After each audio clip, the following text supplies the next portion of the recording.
All right. Happy Wednesday, everybody. Thanks for joining us.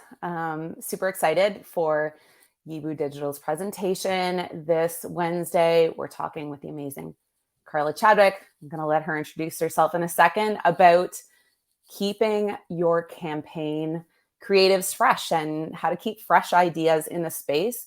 And while this applies to all nonprofits, new creatives are always great.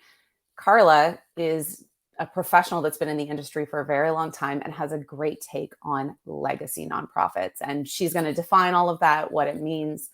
Super excited to have her today. And of course, Yeeboo Digital, just quick, we empower nonprofits to lead with digital marketing and fundraising agencies. So we do everything from donor acquisition, top of funnel work, all the way through to fundraising campaigns and strategy conversations. But really the focus today is on everything that Carla knows. So Carla, please introduce yourself.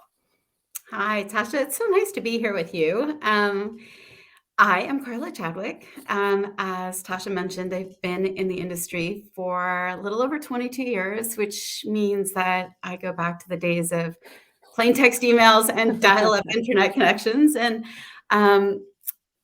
been in consulting, been on the nonprofit side. I've done a lot, and I think you'll see some of the work I've done. So I'm not going to go into this whole long bio of who I am. No, this is awesome and really fortunate. I was just starting out still at Yeeboo, and one of my colleagues, Eric, who Carla has a history with, introduced us. And it was just kind of on a whim. Here's someone cool in the industry. We're doing year-end giving. We don't know what to do with you yet, Tasha. Here's Carla. And it was just I loved the conversation. So great. And so a lot of the things we talked about, Carla was like, this is an entire LinkedIn Live, if not a training that Carla could offer. So this is great.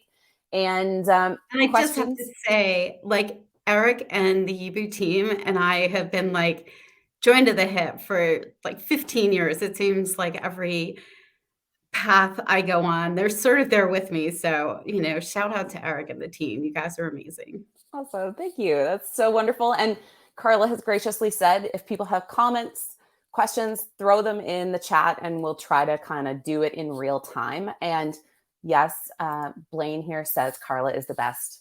We totally agree. Hi, Blaine. Yes. Okay. So Carla brought us some incredible slides today. And normally I'm not a slide queen, but Carla has put some fire together for us today. So keeping your campaign creative fresh. And I'm going to let Carla kind of take it from here. So we kind of decided to make this conversation about 4 questions to kind of guide us through. And the first is like, what is a legacy nonprofit? So you'll see on the next slide, there's a really literal definition for what it means if we go by kind of Webster. But it's not always the case that it's some organization that's been around for a really long time or that has a huge history from bygone era. In many cases, some of the examples that we're going to talk about today are ones that are 10 years old or less. And I think you'll understand what that means as we start to dig into them. All right, perfect. So the big question, and why I think, Tasha and I have been talking about this on and off for, I think, a month now, is, how can marketing be challenging for a legacy nonprofit? And first and foremost, what defines these organizations is a message that created who they are and their brand. So one of the biggest challenges is the evolution of mission. And show of hands in the comment through a yes, how many people knew that March of Dimes was actually started as a organization to help fund for the cure for polio? So just put a yes or no in the comment field because not a lot of people know that history. And, obviously we found a vaccine for polio and slowly but surely we're eradicating polio in this country. So March of Dimes evolved to be all birth defects. And so there was this shift in messaging there. And then over time, and as science began to evolve, they realized that by helping mothers have healthy pregnancies, they would help address some of these birth defects. So it was this evolution from a very specific disease to the problems children face to the problems mothers face. So this huge evolution in time. And I can't see the common fields, Tasha, but did most people know it or not a lot of people? I was going to say we had someone who had no idea, someone who did, which I'm super impressed, because when you showed me and we were talking about this, it blew my mind. I mean, I love the evolution of where they've gone with the message, because in many ways, I mean, as science advances, of course, we should start looking at what prevents the need, right, for some of these treatments in the first place, and vaccines and all of those different pieces. But that's pretty cool where they've gone from, and I love the fact you brought these visuals in with us, because this is great. So the next thing that organizations kind of struggle with, especially as legacies, is evolution and messaging. So this is an example of when I was working at Covenant House. So when I came in, they had just hired their first layperson to run the organization, but direct mail was still very religious, used words like God and Jesus and saving souls. And there was still a sister who was signing some of the plant giving appeals. It was definitely not a message that was going to translate very well to a growing digital acquisition program. So, here we had to lead the conversation in expanding messaging. We at the time were one of the leading providers of help for victims of human trafficking. We also were taking care of LGBT youth. Like 40% of our kids were LGBT youth, and that didn't resonate well with the direct mail audience. But in the digital world, it really was how we were able to acquire hundreds of thousands of new donors. And the interesting thing is that this was all happening at a time when the entire industry was talking about integration. And we made a decision not to integrate. Like, we kept our digital, and our direct mail. We couldn't lose our legacy donors. I mean, these were the heart and soul of our direct mail program, but we could acquire digital donors who were completely different than our direct mail. So it was an interesting decision to make at a time where everybody in the world thought we were crazy to do something so siloed. I love that. And I mean, there's really some interesting conversations on LinkedIn. I don't know if you've connected with Mike Dworkson, but he does a lot of direct mail conversations about direct mail. And there's still a clear place for direct mail, and it can be complementary or separate, I guess, too, from your digital marketing. But I love that. And I guess that comes back to segmentation too, of who, how do people want to be communicated with? What's your demographic, geography, and all those pieces too. So this is great. Yeah, I think it's a matter of knowing your donor and knowing your key stakeholders, because you need to have both. You need to have an internal conversation that supports something like this. And then you need to know the donors and what channels that they're responding in. So a lot went into this. It wasn't just hey, let's go do this. We had to really get buy-in from people within the organization. Interesting. And now, just because I love CRM conversations, were you managing all of this in one CRM, or was it in separate, or how did you manage the two types of marketing? It was in one CRM, which I think was key. And also really making a decision that because everything was in one CRM, new digital donors would not go into direct mail, because there was such a disconnect. And, at the time, we were really trying to get multi-channel donors. It was like the other catchphrase, integration, omni-channel donors. So having it all in one CRM, we could easily suppress digital donors from direct mail, so they weren't going to get a Lent appeal after they got an LGBT youth email series. Love it. So it was really important that we had everything in one place. Cool. So the next kind of challenge is evolution and need. So we used to joke at Covenant House that our ultimate goal was to be out of business one day, that there would not be children who needed homes. But this is one organization that truly did have a problem that they were addressing, and the problem slowly started to go away. So this is an organization in New York called God's Love We Deliver. It was started by Joan Rivers, the comedian, and it was started in the 80s in the middle of the AIDS epidemic.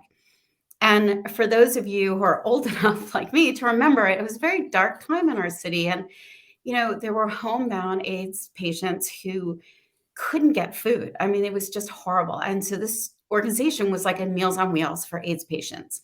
Wow. And thankfully, through time, one, we have become much more of a caring society, I believe. And two, we have nearly eradicated the AIDS epidemic here in the United States. So there's still AIDS, there's still HIV, but it's a manageable disease, and it's not the diagnosis of death it was in the 80s. But this is an organization was so rooted in helping community and people in need that they shifted. And so first they started to take care of any homebound patients that were in need, mostly cancer. And then all of a sudden the pandemic hit, and it was like they were there. Like they had the model, they had the resources, they knew what they were doing. And in a time where people were isolated and couldn't go out, they were there and they were ready to do it. So the need for their services could have put them out of business, the need going away, but they just evolved. They changed and found people who did need those meals. So I just love this organization, by the way. If you don't know them, check them out. I'm going to have to, for sure, because, and especially, I mean, New York City, the beginning of the pandemic, it was one of the epicenters, right? That everyone was watching going, what is going on there? So I can only imagine how valuable this kind of service was. So the next thing is kind of recent in my experience, which is evolution of brand. So when I was working at Comic Relief, I would tell people I work for Comic Relief, and they would say, who's that? And I'd say, oh, we're the Red Nose Day people. And then people would be like, oh, we know who you are. And Red Nose Day is this amazing campaign. It happens every year. It's several months long. It's in the Walgreens stores. But that's once a year. And we were an organization that were helping people all year round and funding grants all year round. And there was this real need to start trying to evolve our brand so people knew us beyond just the red nose. Like that could not just be our brand. Our brand had to be help end intergenerational poverty. So just even that was a challenge because it was a relatively new organization, but people really truly knew us for the nose and not the brand. So these are some of the challenges that, we see. And you can probably go to the next one.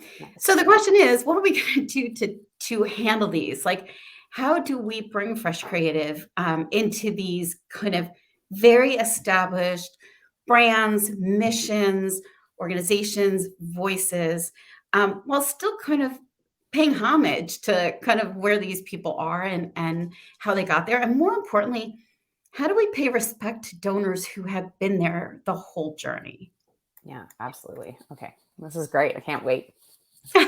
So this was a little bit of what was going on at Covenant House. So in the questions, how many people kind of remember when direct marketing was all about telling the backstory, and kind of the more we expressed need and the more we talked about urgency, the more we raised money, and it was on guilt? Like, just yes or no, do you guys remember that sort of model of creative? I think it was really common in so many places, especially places like Covenant House, where we're really taking care of kids in need.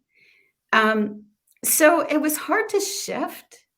And Tasha, I saw you were about to say something. Were you going to jump in? I was just thinking even personally about the being a kid and, Saturday morning cartoons, and you'd end up with the half-hour World Vision segment that was really hard, even as a kid, which I didn't understand a lot of the implications of any of this, seeing that come on. And yeah, I was going to say, I've got a little comment come in, right? So that style of marketing, I remember it from well before I was in marketing in any way. So yeah, I think we all can remember like the pictures in supermarkets of the really, really, really abused dog and the little change container. It was what worked, but it's like now we've moved towards this ethical storytelling. Yeah. And it's hard because we had tested into this hundreds of times. Like, we fought back in the beginning to this change. I am going to say that this did not come easy because, you work so hard in program growth and seeing numbers go up and up and up, and you figure you've got the magic sauce, you know what works, like, why am I gonna change it? Well, first of all, the whole world was changing. Like, we weren't the only nonprofit going through this, and I'm sure many of you on this, webinar have had the similar situation where you don't wanna change because it's working, it's making money. Yeah. Um, but in the long run, it empowers donors, and yes, there might be some donors who were expecting to see the really, really gruesome backstory so they can feel that need to give, but showing the positive outcome empowers both the donor and the recipient of that generosity, and it plays on that empowerment. And so this was a tough move, and I think a lot of nonprofits really understand this. So there's also changes in need, and why we have to show that change is so important. So sometimes change comes gradually, and other times it comes with a monumental shutting of a door. And working with No Kid Hungry, this was the case. I mean, one day, all the schools in America just closed. This is an organization, Yeah. if you're not familiar with, they decided that the way to end childhood hunger is to ensure children have a school breakfast and an after school meal. So combined with school lunch programs, you're getting kids 3 meals a day. And they had reduced childhood hunger by a third before the pandemic hit. So they were moving in the right direction. But their mission was so specific. It was like, give $10, get 10 meals. There was no variation on that. It was so simple. And then all of a sudden, kids just didn't get to go to school anymore. And it was interesting because working with them at the time, they said that they were so ready for that moment in time because they had boots on the ground. They were advocates in the government. They knew what to do and how to react quickly. Um, so now it just was a matter of showing the donors, like, why No Kid Hungry was the place to go to get meals to children, even outside of school. And it was chaotic, it was crazy, it was like we were developing messaging without messaging guides, and they didn't even know where their grants were going to, but they just knew that if anybody could come to them with a solution, they were gonna fund it. And so we were kind of just riding that wave with them as they were evolving into this amazing emergency response organization. And in the end, they raised $25 million and helped provide 1.1 billion meals to children in the first year of the pandemic. So it was really incredible. And it's just a matter of showing those donors why and then showing the impact of what they were doing.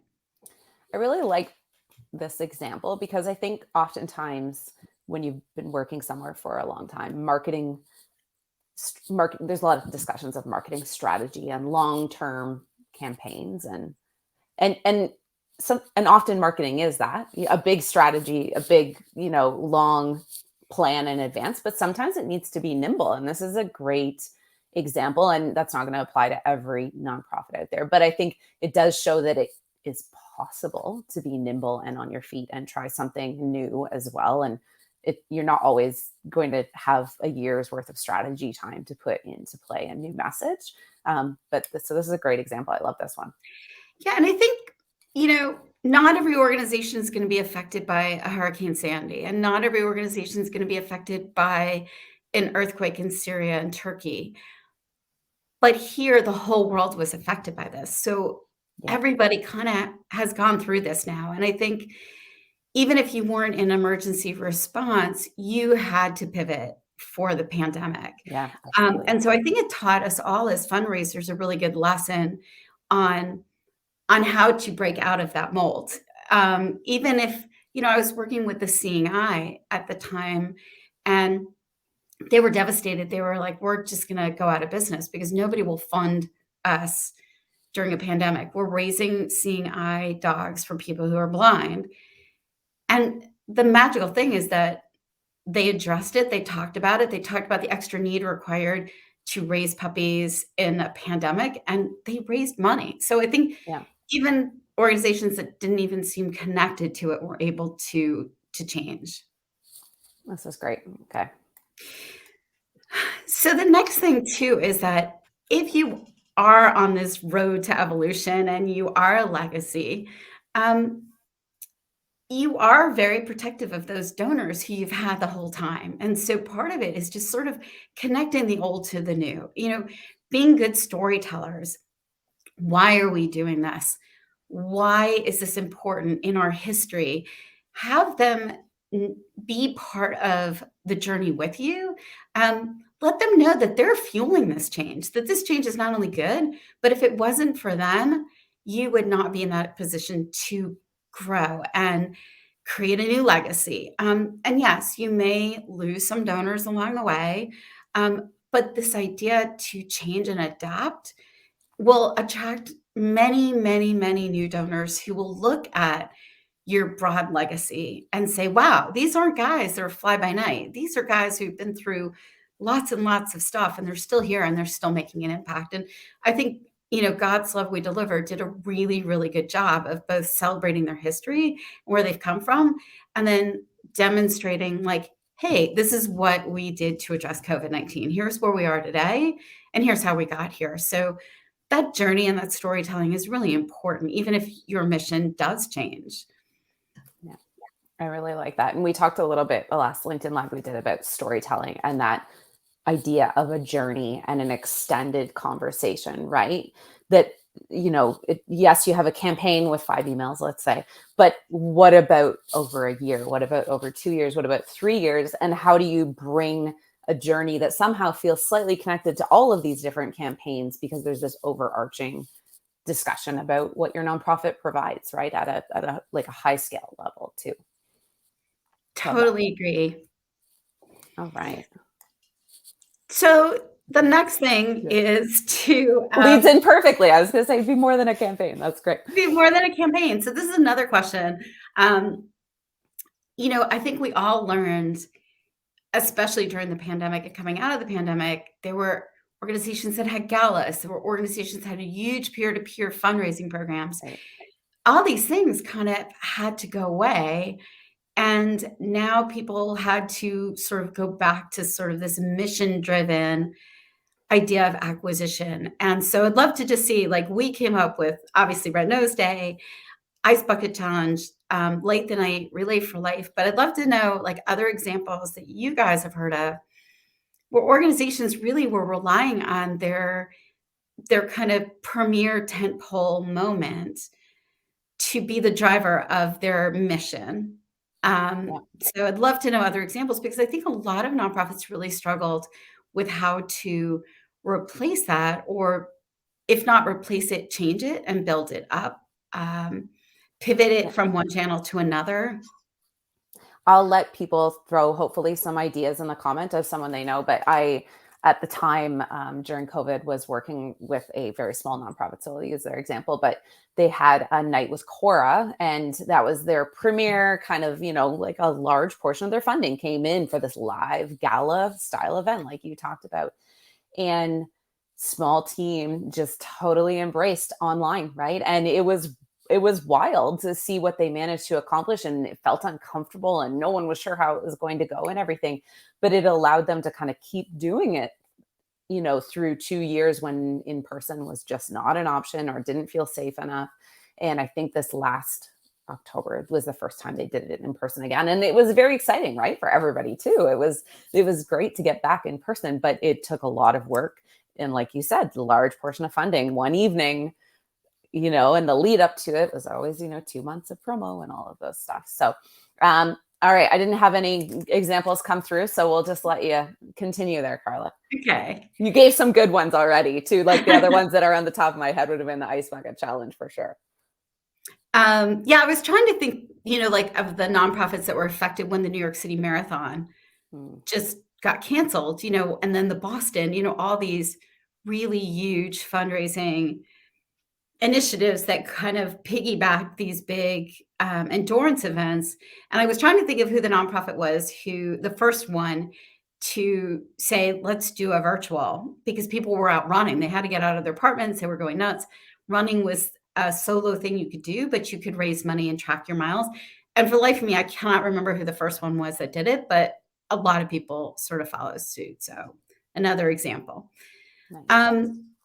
But then we talk about, if you want to go to the next slide, Sure. how do you know if this is working? Because obviously change is very scary and you have to report back to people and you can't just go do these things at whim, obviously, unless there's a pandemic, but hopefully we have been there, done that. I was going to say, move on from that. Yeah. Yeah. So let's say your mission is evolving or your message is evolving or your brand is evolving. How are you going to message this? And, the first thing you want to do is retention, retention, retention. You have worked really hard. All of us work really hard to get new donors and retain them. So you want to keep your eye on how those people are staying on, but it's not just your overall retention. Definitely you want to make sure that the new people you're bringing on are engaging with this new direction, new brand, new voice, whatever it is, but also keep your eye on your multi-year donors and your mid-level donors. Like those are your barometers of like how this change is working. And, obviously that's why we invented segmentation. The change may be slower for certain audiences than new people who didn't know you before. And of course, this is a really good reason why we want to push monthly giving, because we get the highest retention from people who are just giving monthly. So really important measurement. The next thing is test and test again. So, we all are aware of the fact that like open rates are no longer a thing that we can measure, but start to really rely more on click-through rates. That's your real true sense of engagement. Test everything, test images, test creative, test, voice, test everything you can think of, and then learn from your testing. A lot of people test and then they don't know what to do with that testing. Let that testing tell you, give you learnings that you can adapt to and then test into that more and more. And if necessary, use those learnings to guide your segmentation strategy. Your multi-year donors may not be as comfortable with one thing as they are with another thing. So test within segments as much as you're just testing across your whole audience. All right. That's really good advice for sure. And I probably should take more of that to heart myself as I work on my own email strategy and everything. It's so easy to just send out, those mass emails, and those do have a place and a time for sure. But especially like you're talking with that move to more monthly donors, and retention strategy should be very different across segments, right? Yeah, I mean, a great example of this strategy was with No Kid Hungry. So, No Kid Hungry really talked to the donors who had been there all throughout their history differently than new donors. New donors, it was all about emergency response, all about emergency response. They didn't know who No Kid Hungry was before.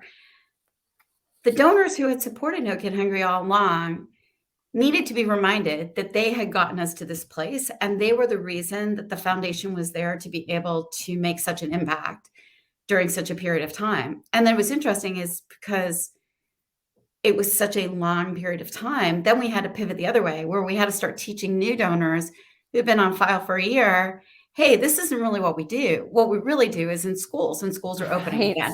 So it was kind of like, this is where your testing and your segmentation really need to go hand in hand. Yeah, for sure. I mean, I know there was quite an inflooding among hospital foundations and, groups that were connected to medical care services, a huge influx of one-time donors frequently, right? And I know that that's a real struggle. Now, what's the donor stewardship plan for these individuals who came in during COVID? COVID is over, as much as I hate to use the phrase because who knows exactly, and I don't want to jinx anything. But I do think that within the hospital and healthcare system, there's still a great need. We're Canadians, so I mean, universal healthcare, but also with challenges. And there's still a great need within the hospital system for supports. But that's a very different ask than when healthcare workers weren't able to take vacations and were frontline at the beginning of a pandemic. Those are two very different comments and questions. and conversations, right, to have with donors. Excellent example. I mean, the healthcare industry really is one perfect example of that. Even America here, it was a perfect example. And I'm very aware of time. We only have 2 more slides, so Yes. we'll go through them first. Nice. So obviously, the best way you can measure your overall performance in this kind of shift, if you have one, is the revenue that's coming in. You need to monitor performance month over month, year over year. Measure your program against industry standards. If you guys are not using M&R benchmarks, use M&R benchmarks. They're not an exact science, but they're the most comprehensive benchmark for all of us, and it's broken down by sector. So some sectors may be seeing tremendous growth and others may be seeing declines. So if you're in that sector, don't necessarily beat yourself up. If you're going in that direction, follow the trends, and then set reasonable expectations. Like, adjust your goals. If your campaign is brand new and it's replacing a legacy campaign, it's not going to perform the same way. Give it a couple of years to get some traction. Understand the impact of all this on your list. Why is money going down or going up? Again, go back into those segments and monitor over time. This is not going to be something that you will determine win or lose in the next month or so. Absolutely. Yeah. And so the last slide talks about the things that can't be measured. Breaking down your internal silos, working as a team across departments helps navigate change better. It just works. And I know this sounds kind of redundant at this point because we've all talked about breaking down silos, but it really, really does work. And create consensus on how to build audience trust. I mean, there has to be buy-in from all organizational departments, but this is your opportunity to lead if you're leading this direction of change. And then build your network of thought leaders. If you are active in social, get your C-suite community to be talking about this. Get influencers to be talking about it. If they are preaching for you, it helps bolster your change in your new direction. I love this. And there is a question that came in just based on, I think, the last slide from Kathy here about your donor list. So how Kathy? large does it need to be in order for this testing kind of to be useful and valid? That's a really, really good question, Kathy. And, obviously there is a difference between statistical significance and directional significance. And I think these days, most nonprofits don't have large enough lists because we're all doing hygiene, we're all purging, and protecting our deliverability. So as lists shrink, we're getting a smaller audience. But I think you have to be willing to define what is acceptable directional significance. You may not get enough data to say this is the true winner, but if you start to see a trend over 4 or 5 emails, hey, it's only a 2 or 3 or 4% difference. It's enough of a directional, I think, significance to let you continue testing into that. But it's a great question because a lot of nonprofits don't have files big enough to test into. Yeah, absolutely. In fact, many of them don't. But I mean, legacy nonprofits, you would think of groups that do have a decent size to test with. It probably would be that within that space. So Carla's awesome. Obviously, this is incredible. Thank you. You're so wonderful. But if there are any other questions, we'll just give a minute here. And I think we had a little bit of a disconnect at some point with the comment section, heads up, because all of a sudden like 4 came in at once and with weird timestamps. So, but this is good. And yes, and Kathy says, Carla, it's great to see you. So this is nice. I love the nonprofit community is so great. I love LinkedIn because it allows you to stay in touch with people you haven't had a chance to work with or know from a project forever ago. And all of this was just so valuable. I love it. And I know, I'm just supporting nonprofits, but I mean, there are people doing this legwork and I think it is scary to try new things. I get, a little nervous, new messaging, new ideas can feel a little uncomfortable, right? For all of us. Yeah. And, I don't have access to the chat for some reason, but Tasha is going to throw my email address Yes. into the chat for you.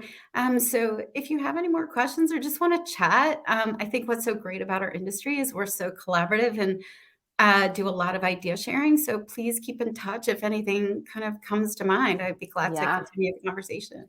Oh, there is one. We're going to do one question, then I'm going to let everybody Great. go. But this is a crazy question. So I mean, that feels like maybe I should send her your email address because that's a big one.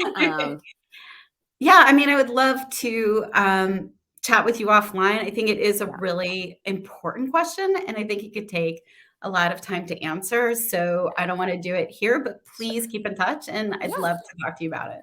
Yeah, and here, look at Eric's on the call from Costa Rica, actually. So saying thank you. And Carla, this has just been so fantastic.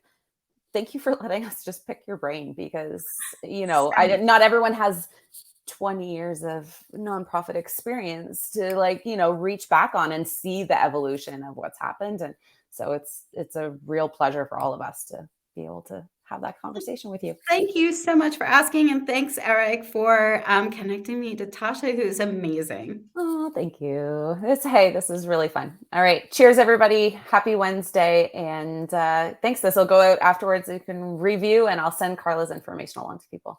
Cheers. Thanks, everybody.